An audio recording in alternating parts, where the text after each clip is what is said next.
We're not as tough as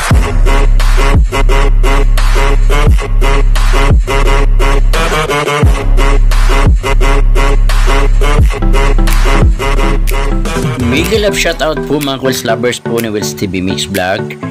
Shoutout po sa aking daughter na si Christine K. Bukod po sa kanyang singing, may extra talent din po siya sa pagdodrawing po ng kahit anime mga drawings po. Kaya niya po yung iguhit po talaga. Kaya so anak, I'm so proud of you anak, kasi nga hindi lang sa singing ikaw marunong, pati rin sa drawing. Yan po ang ganda po ng drawing mo dyan. Kaya napakagaan po ng kamay mo, sulat kamay mo. Kaya halatado naman sa writing is the best ka, kasi dati kasi best in writing ka sa kanang Pinasbook sa GP2. Pero thank you so much anak, ipagpatuloy mo lang yung nagsimulan, kasi nga dito na kami ni mama, kasi very proud kami para sa ito, kasi nga ito nga yung mga gusto mo talaga sa buhay. Kaya good luck anak, and God bless po, I love you.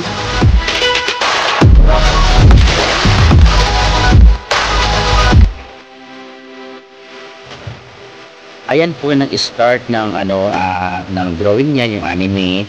So Saturday po yan pag andito ako sa bahay.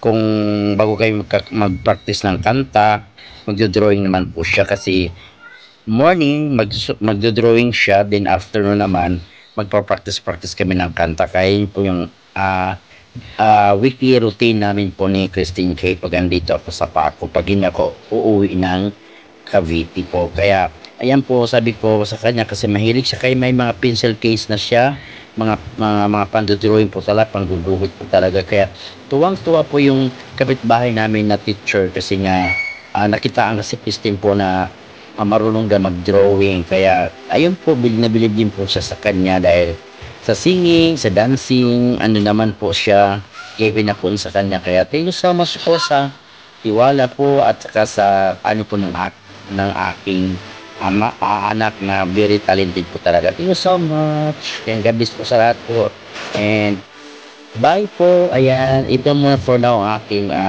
premiere. Thank you so much.